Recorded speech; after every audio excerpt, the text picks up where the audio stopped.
balance between development and public access to Duluth's most scenic spots is back in the news today. Thanks for tuning in to DNTV. I'm Rob Carwath. It's a long-standing battle in our community, the tug-of-war between public access to our beautiful city and Lake Superior vistas and the right of property owners to develop their land. Last night that battle flared up before the City Council. Councilors rejected a request by a homeowner on Skyline Parkway to close a scenic overlook near his home at night. But the city also was served with a lawsuit accusing it of being too easy on developers, including that Skyline Parkway homeowner and the Beacon Park condominiums. Eric Ringsred, a local physician and no stranger to city issues, filed the suit. The city says it has no merit, and when it comes to the Skyline Parkway home, well, the city says that project met all city building requirements. Who will serve on our next City Council and Duluth School Board? Well, the candidates in the November 3rd general election will be out making their pitches to voters tonight. The League of Women Voters holds a candidate forum for both races from 6 to 8 p.m. at the Lakeside Lester Park Community Club. The school forum takes place first, followed by the City Council panel at 7:30. All candidates have been invited to attend, and the event is free to the public. And another kind of race is heating up.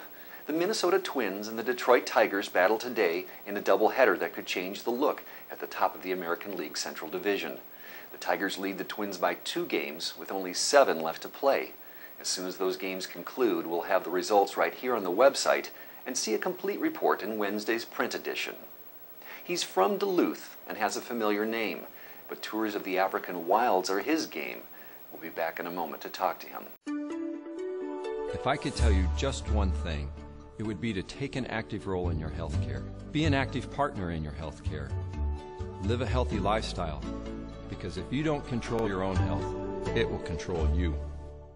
Steve Krenzen's from Duluth, and his family is the same one with the car dealership, but his specialty is taking people on tours of Africa. On a trip back to his hometown recently, he sat down with our Robin Washington. I'm here with Steve Krenzen. Welcome, Steve. Thank you, Robin. Well, Steve, you, of course, started at the family auto business, but you've been running around the world ever since. Yes, I've been doing a lot of world travel, but in the last 14, 15 years, I've been landed in Africa quite a bit. That's really my favorite place. Hi, I'm Steve Krenzen. I'm an explorer of the African continent. Here are some of the places I've been recently. We have a company selling safaris to Africa, but I've got my own production company where we're doing a lot of filming in remote areas, the more remote, the better for me, and I think the most remote places I've been to are up through the Sahara Desert countries in North Africa. See, now that's where I was thinking there's similarities, because people think we're remote here, you know. Well, and we're a little bit more remote, but in kind of a comparison would be Timbuktu to Duluth. A real Timbuktu. The real Timbuktu, which is located in the north of Mali, in West Africa. Because people, sometimes have an effort to get to Duluth, or they think they do, but it's a real effort to get to Timbuktu. And so when you got there, what did you find?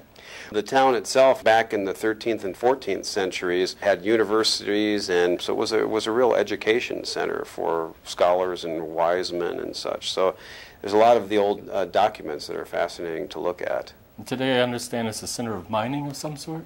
Well, the last of the camel caravans, the actual caravans, traveled 800 kilometers north of Timbuktu to the salt mines of Taudini, where they're still open. It's kind of like open pit mining of salt.